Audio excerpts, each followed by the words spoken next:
Good morning students. आज हम English grammar में वॉइस के विषय में जानेंगे कि वॉइस क्या होता है, means how to change voice, active voice change into passive voice. तो चलिए देखते हैं कि वॉइस को कैसे चेंज किया जाएगा। तो सबसे पहली बात तो वॉइस हो गया। ये जो वॉइस है इसे हिंदी में वाच्य कहते हैं और वॉइस दो पार्ट में डिवाइड हो जाता है। एक तो आपका एक्टिव वॉइस हो जाएगा और दूसरा आपका पैसिव वॉइस हो जाएगा।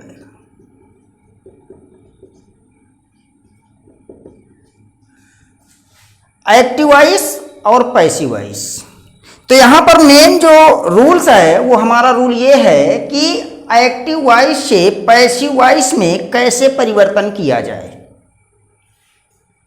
तो सबसे पहली बात, एक्टिव वॉइस को हम कर्तवाच्य कहते हैं। कर्तवाच्य का मतलब क्या हुआ? जहां पर कर्ता प्रधान होता है, अर्थात जिस वाक्य में क्रिया के द्वारा कर्ता को प्रधानता दी जाती है वह वाक्य हमारा एक्टिव वॉइस में होता है, और जिस वाक्य में क्रिया के द्वारा प्रधानता कर्म को दी जाती है वहां पर हमारा पैसिव वॉइस बन जाता है। तो यहां पर हमने देखा कि जो वॉइस है वॉइस टू टाइप्स में कन्वर्ट हो जाता है, एक एक्टिव वॉइस हो जाता है तो दूसरा पैसिव वॉइस हो जाता है। सबसे पहली बात तो हम यह जान लें कि हम जो पीछे टेंस पढ़ चुके हैं वो टेंस आपके टोटली कितने होते हैं? 12 होते हैं। तो ये जो एक्टिव वॉइस होते हैं ये टोटल कितने टेंस के होते हैं? पूरे 12 टेंस के होते हैं आपके एक्टिव वॉइस। एक मेन पॉइंट यहां पर मिला कि हमारे जो एक्टिव वॉइस होते हैं वो टोटल कितने टेंस के होते हैं? तो 12 टेंस के होते हैं। लेकिन जब हम एक्टिव वॉइस से पैसिव वॉइस में कन्वर्जन करते हैं तो हमारा पैसिव वॉइस कितने टेंस का बनता है? तो यहां पर देख लीजिए, पैसिव वॉइस सिर्फ और सिर्फ कितने टेंस का बनता है? 8 टेंस का बनता है। अभी हम एक चार्ट के माध्यम से देख लेंगे कि पूरे 12 टेंस में कौन कौन से टेंस के एक्टिव वॉइस बनते हैं और कौन कौन से टेंस के एक्टिव वॉइस से पैसिव वॉइस नहीं बनते हैं और कौन कौन से के पैसिव वॉइस बनते हैं। तो यहां पर ये हमारा हो गया कि एक्टिव वॉइस कितने टेंस के होते हैं? पूरे 12 टेंस के होते हैं। और पैसिव वॉइस कितने टेंस के होते हैं? 8 टेंस के होते हैं। ये हो गया। अब यहां पर एक्टिव वॉइस से पैसिव वॉइस बनाने के सामान्य नियम पर हम ध्यान देंगे। यदि सामान्य नियम क्लियर हो गया तो सब कुछ क्लियर हो जाएगा, सब कुछ स्पष्ट हो जाएगा, कोई समस्या नहीं होगी, आप आसानी से पैसिव वॉइस चेंज कर पाएंगे। तो पैसिव वॉइस बनाने के सामान्य नियम।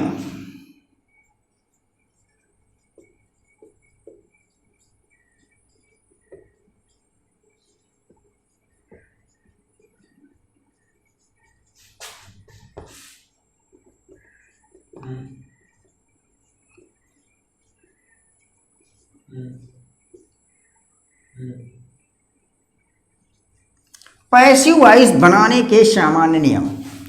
अब सामान्य नियम क्या है? जब हम एक्टिव वॉइस से पैसिव वॉइस बनाते हैं तो हमें किन किन चीज़ों का पालन करना है, बस यही देख लेना है।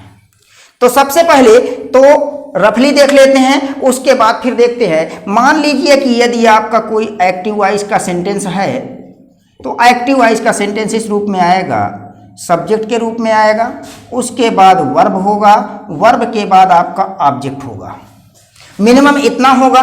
इसके बाद अब हमें पैसिव बनाना है तो पैसिव बनाने के लिए हमें जो है ध्यान देना है कि करना क्या है। सबसे पहली बात तो ये जो सब्जेक्ट है इस सब्जेक्ट को हम पैसिव वॉइस में क्या बना देते हैं? ऑब्जेक्ट, और इस ऑब्जेक्ट से पहले हमें लगा क्या देना है? बाई। एक चीज हो गया। दूसरी चीज क्या है कि यहां पर ये जो ऑब्जेक्ट है इस ऑब्जेक्ट को हमें पैसिव वॉइस में क्या बना देना है? सब्जेक्ट।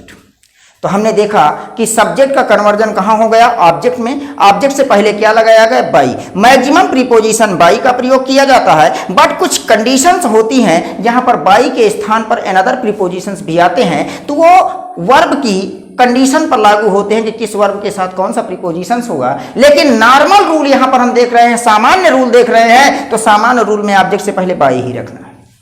तो हमने देखा सब्जेक्ट को हमने क्या बना दिया? ऑब्जेक्ट, और ऑब्जेक्ट को हमने क्या बना दिया? सब्जेक्ट। यहां पर ये पॉइंट क्लियर हुआ। हमें जब कभी हम सब्जेक्ट को क्या बनाते हैं, ऑब्जेक्ट, तो उस ऑब्जेक्ट से पहले हमें लगाना क्या होता है भाई। अब यहां पर आपका बचता क्या है, सिर्फ और सिर्फ वर्ब।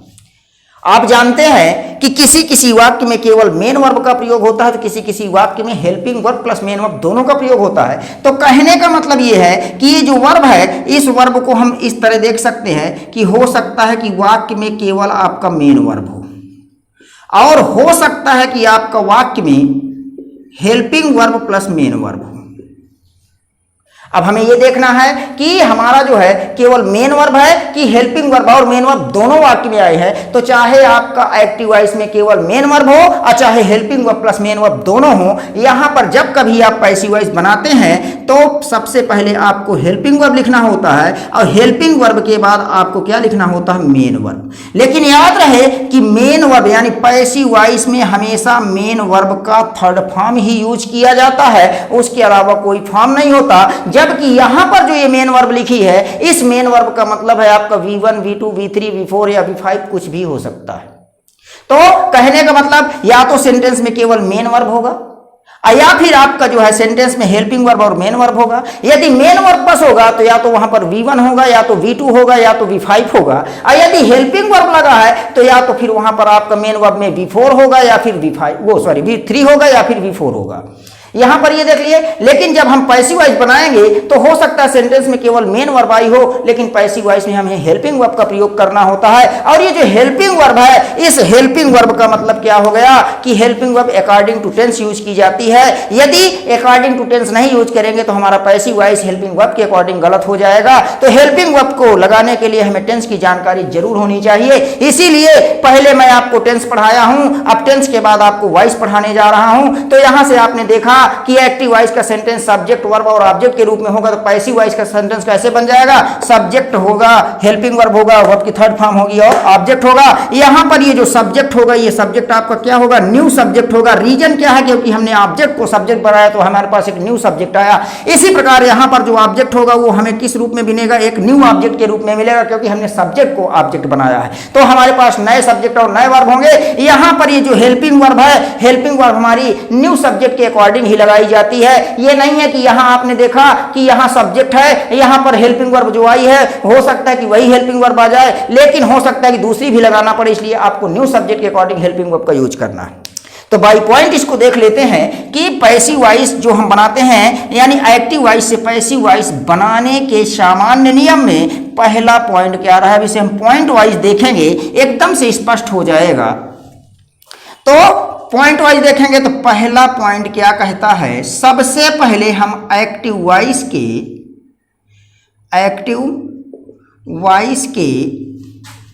ऑब्जेक्ट को पैसिव वॉइस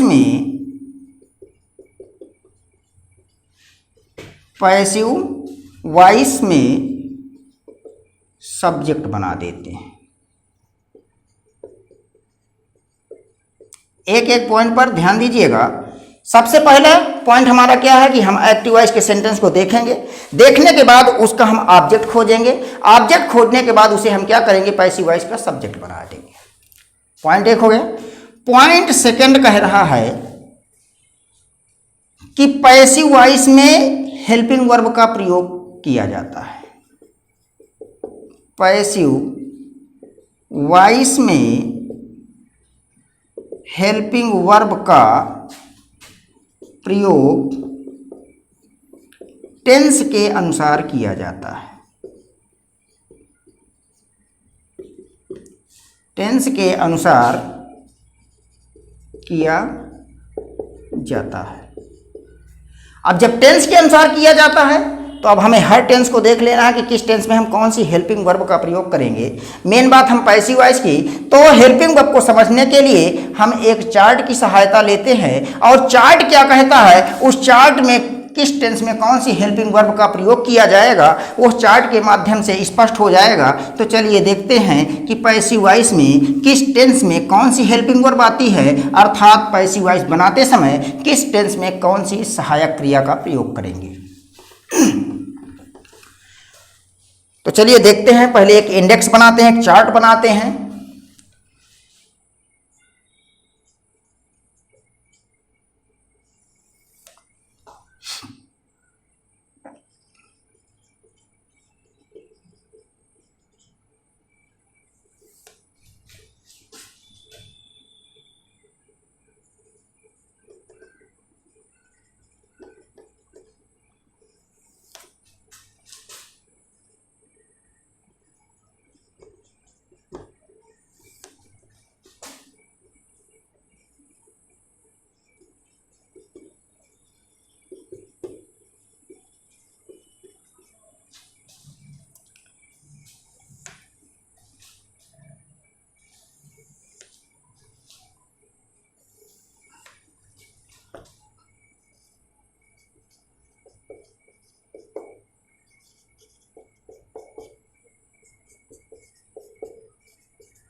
ये आपका इंडेक्स तैयार हो गया है। अब यहाँ पर देखिए सबसे पहले हमने क्या डाला, टेंस। टेंस आपको पीछे वीडियोज में बताया गया कि टेंस 3 प्रकार का होता है, present tense, past tense and future tense. फिर आपको बताया गया कि प्रत्येक टेंस को 4-4 पार्टों में डिवाइड कर दिया गया था। जैसे प्रेजेंट टेंस के 4 पार्ट बन गए, तो मतलब यहाँ पर आप देखेंगे इस कॉलम को लेंगे तो बन जाएगा प्रेजेंट इंडेफिनिट टेंस, इसको लेते हैं तो प्रेजेंट कॉन्टिन्यूअस टेंस, इसको लेते हैं तो प्रेजेंट परफेक्ट टेंस, इसको लेते हैं तो प्रेजेंट परफेक्ट कॉन्टिन्यूअस टेंस। इसी प्रकार यहाँ पे पास्ट में आके पहला कॉलम लेते हैं तो पास्ट इंडेफिनिट टेंस बन जाएगा, दूसरा कॉलम लेते हैं तो पास्ट कॉन्टिन्यूअस टेंस बन जाएगा, तीसरा लेते हैं तो पास्ट परफेक्ट टेंस बन जाएगा, और यदि 14 लेते हैं तो पास्ट परफेक्ट कॉन्टिन्यूअस बन जाएगा। इसी प्रकार फ्यूचर में आते हैं, पहला कॉलम लेते हैं तो फ्यूचर इंडेफिनिट टेंस बन जाएगा, दूसरा लेते हैं फ्यूचर कॉन्टिन्यूअस टेंस बन जाएगा, तीसरा लेते हैं फ्यूचर परफेक्ट बन जाएगा, और चौथा लेते हैं फ्यूचर परफेक्ट कॉन्टिन्यूअस टेंस बन जाएगा। इस तरह से आप देख रहे हैं कि 3 कॉलम यहाँ पे है, 3 यहाँ पे, 3 यहाँ पे, 3 यहाँ पे, कुल मिलाकर टेंस की संख्या कितनी हो गई, 12। जैसे कि आपको बताया गया कि एक्टिव वॉइस कुल कितने टेंस के बनते हैं, 12 टेंस के बनते हैं, लेकिन जब पैसिव वॉइस में कन्वर्जन किया जाता है तो कितने टेंस के बनाए जाते हैं, 8 टेंस के। तो सबसे पहले हम यह जान लें कि वो कौन कौन से टेंस होते हैं जिनका पैसिव वॉइस में परिवर्तन नहीं होता है। तो यहां पर आप देखेंगे कि ये जो फ्यूचर कॉन्टिन्यूअस टेंस है इसका पैसिव वॉइस में कोई चेंज नहीं होता है, मतलब नो चेंज हो जाएगा, इसका पैसिव वॉइस नहीं बनता है। इसके बाद जितने भी आपके परफेक्ट कॉन्टिन्यूअस टेंस हैं, वो चाहे प्रेजेंट परफेक्ट कॉन्टिन्यूअस हो, चाहे पास्ट परफेक्ट कॉन्टिन्यूअस हो, या फिर फ्यूचर कॉन्टिन्यूअस टेंस हो, इनके जो है पैसिव वॉइस नहीं बनाए जाते। तो कहने का मतलब तीनों के जो भी परफेक्ट कॉन्टिन्यूअस टेंस हैं यहाँ पर भी पैसिव वॉइस में चेंज नहीं होता है। कहने का मतलब यहाँ पर एक्टिव वॉइस ही रहेगा, यहाँ पर कोई चेंजेज नहीं होता है।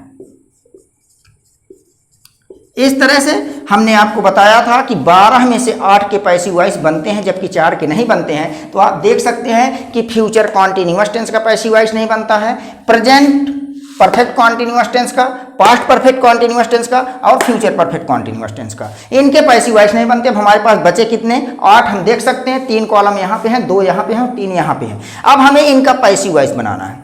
तो सबसे पहली बात हमें जो है टेंस बहुत अच्छी तरह से पढ़ लेना है। पीछे वीडियोज में आपको टेंस में present indefinite, past indefinite, present continuous, past continuous, present perfect, past perfect, present perfect continuous tense, इस तरह से आपको कुछ टेंस पढ़ाए गए हैं। और टेंस पढ़ाने के बाद वहां पर किस टेंस की कौन सी सहायक क्रिया होती है, कौन सी मुख्य क्रिया होती है, ये सारी चीजें बता दी गई है। हिंदी में पहचान बताई गई, इंग्लिश में पहचान बताई गई। तो जब आपके माइंड में सारी चीजें होंगी और सारे नियम आपके पास होंगे तो आप निश्चित रूप से पैसिव वॉइस बहुत अच्छी तरह से कर पाएंगे। तो यहां पर आप देखते हैं कि आपका क्या है, हम बात कर रहे हैं प्रेजेंट इंडेफिनिट टेंस की। जब हम प्रेजेंट इंडेफिनिट टेंस की बात कर रहे हैं तो प्रेजेंट इंडेफिनिट टेंस का जब हम एक्टिव से पैसिव बनाते हैं तो प्रेजेंट इंडेफिनिट टेंस में इज, एम, आर जैसी सहायक क्रिया का प्रयोग कर देते हैं। यदि हम प्रेजेंट इंडेफिनिट टेंस के एक्टिव वॉइस से पैसिव वॉइस बनाएं तो यहां पर हम प्रेजेंट इंडेफिनिट टेंस में पैसिव वॉइस में कौन सी सहायक क्रिया का प्रयोग करते हैं, इज, एम, आर सहायक क्रिया का प्रयोग करते हैं। यदि मान लीजिए हम प्रेजेंट इंडेफिनिट टेंस नहीं बल्कि किसका, पास्ट इंडेफिनिट टेंस का पैसिव वॉइस बनाने जा रहे हैं, तो पास्ट इंडेफिनिट टेंस का जब पैसिव वॉइस हम बनाते हैं तो पैसिव वॉइस में हम वाज या वेयर जैसी सहायक क्रियाओं का प्रयोग कर देते हैं। इसी प्रकार अब यहां पर मेन यही 2 टेंस आपको बार बार प्रॉब्लम्स क्रिएट करते हैं, क्योंकि एक्टिव वॉइस में जब हम जो है प्रेजेंट इंडेफिनिट या पास्ट इंडेफिनिट टेंस की बात करते हैं तो इसके अफर्मेटिव सेंटेंस में कोई हेल्पिंग वर्ब नहीं होती है, जबकि नेगेटिव और इंट्रोगेटिव बनाते समय हेल्पिंग वर्ब आ जाती है। तो ऐसे में हमें ध्यान ये देना है कि यदि किसी वाक्य में V1 का प्रयोग है या फिर V5 का प्रयोग है तो वो प्रेजेंट इंडेफिनिट टेंस हो जाएगा। अब पैसिव वॉइस बनाएंगे तो जयमार लगा देंगे, और यदि मान लीजिए V2 का प्रयोग है तो वो पास्ट इंडेफिनिट हो जाएगा। अब पैसिव वॉइस बनाएंगे तो वाज वेयर लगा देंगे सब्जेक्ट के अकॉर्डिंग हेल्पिंग वर्ब। और इसके बाद अब आपका चाहे V1 हो, चाहे V2 हो या फिर V5 हो, पैसिव वॉइस बनाते समय हमेशा उसमें थर्ड फॉर्म में बदल देते हैं। इसके बाद यहां पर ये प्रेजेंट इंडेफिनिट हो गया, पास्ट इंडेफिनिट हो गया। अब फ्यूचर इंडेफिनिट बहुत आसान है। आपको ध्यान देना है कि जब आपका फ्यूचर इंडेफिनिट का एक्टिव वॉइस होगा तो वहां पर आपका या तो शैल दिया होगा और या फिर आपका जो है विल दिया होगा।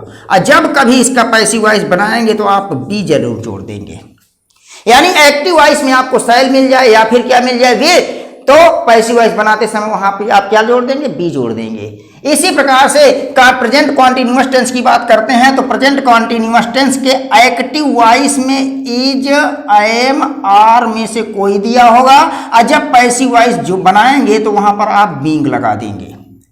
इसी प्रकार पास्ट कॉन्टिन्यूअस टेंस की बात करते हैं तो आपको एक्टिव वॉइस में वाज या वेयर दिया होगा और जब पैसिव वॉइस बनाएंगे तो क्या लगा देंगे, बीइंग लगा देंगे। इसी प्रकार यदि हम प्रेजेंट परफेक्ट की बात करते हैं तो प्रेजेंट परफेक्ट में एक्टिव वॉइस में या तो हैज दिया होगा या तो हैव दिया होगा और जब इसका पैसिव वॉइस बनाएंगे तो हैज हैव के बाद आप क्या लगा देंगे, बीन। इसी प्रकार पास्ट कॉन्टिन्यूअस की बात करते हैं तो यहाँ पर आपका हैड दिया होगा और जब इसका पैसिव वॉइस बनाएंगे तो आप क्या लगा देंगे, बीन। इस प्रकार जैसे आप फ्यूचर परफेक्ट की बात करेंगे तो फ्यूचर परफेक्ट में आपको शैल दिखेगा यानी शैल हैव दिखेगा या फिर आपको जो है विल हैव दिखेगा। और जब कभी इसका पैसिव वॉइस बनाना हो तो इसके साथ हम क्या जोड़ देते हैं, बीन जोड़ देते हैं। इस तरह से ये हमारी कुछ हेल्पिंग वर्ब्स हो गई जिनका प्रयोग हम कहाँ करते हैं, पैसिव वॉइस में।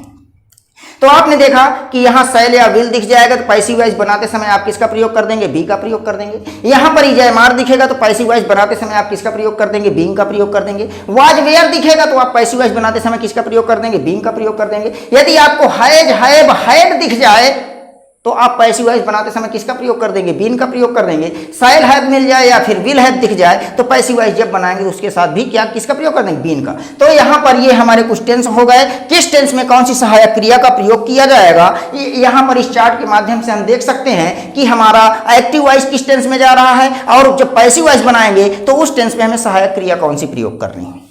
यहाँ पर ये 2 रूल्स आपके हो गए। इसके बाद अब आपको करना क्या है कि तीसरा रूल आना है। थर्ड रूल क्या कहता है, तो यहाँ पर हम जनरल रूल्स की बात कर रहे हैं तो जनरल रूल्स में तीसरा पॉइंट आपका क्या कह रहा है,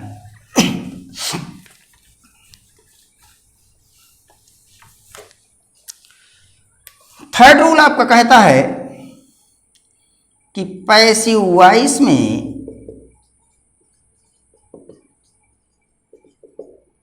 हमेशा V3 का प्रयोग करते हैं। V3 मीन्स वर्ब की थर्ड फॉर्म। पैसिव वॉइस में हमेशा V3 का प्रयोग करते हैं। इसके बाद पॉइंट 4 पे आ जाते हैं। चौथा पॉइंट क्या कहता है कि एक्टिव वॉइस के सब्जेक्ट को पैसिव वॉइस में ऑब्जेक्ट बनाते हैं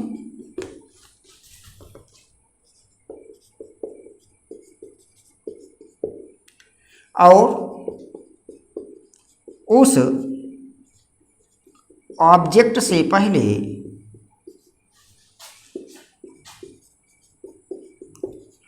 बाई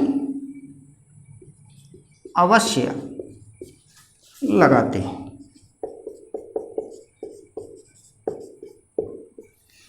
ये 4 पॉइंट आपके हो गए। चौथा पॉइंट आपका कहा गया कि आपको खोजना क्या है, एक्टिव वॉइस के सब्जेक्ट को खोजना है। पैसिव वॉइस बनाते समय पैसिव वॉइस में उस सब्जेक्ट को किस में बदल देंगे, ऑब्जेक्ट में बदल देंगे और ऑब्जेक्ट में बदलने के बाद उस ऑब्जेक्ट से पहले आप क्या लगा देंगे, बाई प्रीपोजिशन लगा देंगे। ये हो गया। अब यहाँ पर कहा गया कि सब्जेक्ट का कन्वर्जन ऑब्जेक्ट में होता है और ऑब्जेक्ट का कन्वर्जन सब्जेक्ट में होता है। तो अब हम ये देख लेते हैं कि कौन सा हमारा सब्जेक्ट है और उसका ऑब्जेक्ट क्या बनेगा, तो या कौन सा ऑब्जेक्ट है उसका सब्जेक्ट क्या बनेगा। तो 5वां पॉइंट कह रहा है कि हम जो है सब्जेक्ट को क्या बना देते हैं, ऑब्जेक्ट, और ऑब्जेक्ट को क्या बना देते हैं, सब्जेक्ट। तो जब हम ऑब्जेक्ट को सब्जेक्ट या सब्जेक्ट को ऑब्जेक्ट बनाते हैं तो कौन सा किस में कन्वर्जन होता है। मान लीजिए सब्जेक्ट में आपको आई दिख गया तो ऑब्जेक्ट बनाते समय क्या कर देंगे, मी। और मान लीजिए आपको मी दिख गया तब क्या कर देंगे, आई। इसी प्रकार अगर आपको यू दिखा तो यू सब्जेक्ट और ऑब्जेक्ट में सेम होता है। इसी प्रकार अगर आपको वी दिख गया तो वी का क्या होता है, अस। कहने का मतलब क्या है कि यदि आपका वी होगा तो अस कर देंगे, अस होगा तो क्या कर देंगे, वी। यानी सब्जेक्ट में वी होता है तो ऑब्जेक्ट में क्या हो जाता है, अस। और यदि ऑब्जेक्ट दिया है अस तो सब्जेक्ट क्या बना देंगे, वी। इसी प्रकार मान लीजिए यहाँ पर ही दिया है तो यहाँ पर क्या हो जाएगा, हिम हो जाएगा। और हिम मिल जाएगा तो क्या हो जाएगा, ही हो जाएगा। इसी प्रकार सी होगा तो यहाँ पर हर हो जाएगा, और हर होगा तो क्या हो जाएगा, सी हो जाएगा। हमें ध्यान देना है कि हम क्या कर रहे हैं, सब्जेक्ट से ऑब्जेक्ट बनाएं चाहे ऑब्जेक्ट से सब्जेक्ट बनाएं। एकदम अगर आपका सब्जेक्ट आई है तो ऑब्जेक्ट क्या बन जाएगा, मी। मान लीजिए ऑब्जेक्ट आपका क्या है, मी, तो सब्जेक्ट क्या बन जाएगा, आई। तो कहने का मतलब ये है कि जब हम सब्जेक्ट को ऑब्जेक्ट में कन्वर्जन करते हैं या फिर ऑब्जेक्ट का सब्जेक्ट में कन्वर्जन करते हैं तो दोनों तरफ देख लेते हैं कि कौन सा किस में परिवर्तित हो रहा है या कन्वर्ट हो रहा है, उसको उसी अनुसार कर लेते हैं। जैसे मान लीजिए ईट है तो ईट का ईट ही रहेगा। इसके बाद मान लीजिए आपका दे है तो दे का क्या हो जाएगा, देम हो जाएगा। इसके बाद जैसे आपका हु है तो हु का क्या हो जाएगा, हुम हो जाएगा। इसी प्रकार जैसे मान लीजिए यहाँ पर नेम दिया है, क्या दिया है, नेम दिया है तो नेम का नेम ही होगा। मान लीजिए किसी वाक्य में राम दे दिया और राम आपका सब्जेक्ट है, आप ऐसी वाइज बनाएंगे तो आपको ऑब्जेक्ट बनाना पड़ेगा, यानी सब्जेक्ट को ऑब्जेक्ट बनाएंगे तो राम का ऑब्जेक्ट राम ही होगा। कहने का मतलब ये है कि यदि किसी व्यक्ति, वस्तु या स्थान का नाम आ जाता है और वो सब्जेक्ट की तरह कार्य करता है तो ऑब्जेक्ट बनाएंगे तो वो ज्यों का त्यों वहीं पर चला जाता है, उसमें कोई समस्या नहीं होती है। एक तो ये हो गया नाम की बात। इसके बाद आपको मान लीजिए कि कहीं पर पॉजेसिव एडजेक्टिव प्लस नाउन मिल जाता है, ध्यान देंगे, कहीं पर आपको पॉजेसिव एडजेक्टिव प्लस नाउन मिल जाता है तो फिर वो ज्यों का त्यों वैसे ही रहते हैं, उनमें कोई परिवर्तन नहीं रहता। जिस रूप में सब्जेक्ट में होंगे उसी रूप में ऑब्जेक्ट में भी होंगे। तो कहने का मतलब पॉजेसिव एडजेक्टिव प्लस नाउन मिलेगा तो इधर वो वैसे ही रहेंगे, पॉजेसिव एडजेक्टिव प्लस नाउन के रूप में। पॉजेसिव एडजेक्टिव जैसे यहाँ पर कह दिया जाए माई सिस्टर, तो ये जो माई है ये क्या है, पॉजेसिव एडजेक्टिव है, सिस्टर आपका क्या है, नाउन है। और जब इसका पैसिव वाइज बनाएंगे तो ये ज्यों का त्यों इधर आ जाएगा, माई सिस्टर। कहने का मतलब क्या हुआ कि ये माई आपका पॉजेसिव एडजेक्टिव हो जाएगा, सिस्टर आपका क्या हो जाएगा, नाउन हो जाएगा। तो इस तरह से हमने देखा कि सब्जेक्ट का ऑब्जेक्ट में और ऑब्जेक्ट का सब्जेक्ट में कन्वर्जन किया जाता है। लेकिन यहाँ पर एक चीज आपको ध्यान ये रखनी है कि आपका जो है, जो जिस रूप में होगा उसको हम उसी रूप में रखते हैं। तो यहाँ पर अब आपको ध्यान ये देना है, जैसे आपने पीछे ट्रांसलेशन पढ़ा तो पीछे ट्रांसलेशन पढ़ते समय आपको बताया गया कि ट्रांसलेशन आप अफर्टिव का पढ़ते हैं, अफर्मेटिव का पढ़ते हैं, ट्रांसलेशन आप निगेटिव का पढ़ते हैं, ट्रांसलेशन आप इंट्रोगेटिव का पढ़ते हैं। तो इसी प्रकार से जो आपका एक्टिव वॉइस होगा या फिर आप एक्टिव वॉइस से पैसिव वॉइस बनाएंगे तो ऐसी स्थिति में आपको करना क्या है, आपको करना ये है कि सबसे पहले जो आपका ये एक्टिव वॉइस है, इस एक्टिव वॉइस का आप सेंस देखेंगे, सेंस के साथ साथ आप टाइप देखेंगे। मान लीजिए सेंस में आपका अफर्मेटिव है तो पैसिव वॉइस कैसे बनेगा, अफर्मेटिव बनेगा। मान लीजिए सेंस में आपका नेगेटिव है तो पैसिव वॉइस कैसे बनेगा, नेगेटिव बनेगा। मान लीजिए टाइप में आपका असर्टिव है तो पैसिव वॉइस आपका क्या बनेगा, असर्टिव बनेगा। मान लीजिए टाइप में आपका इंट्रोगेटिव है तो पैसिव वॉइस कैसे बनेगा, इंट्रोगेटिव बनेगा। अब इंट्रोगेटिव में आपको देखना है फर्स्ट टाइप है या फिर आपका सेकेंड टाइप है। फर्स्ट टाइप है तो फर्स्ट टाइप बनेगा, सेकेंड टाइप है तो सेकेंड टाइप बनेगा।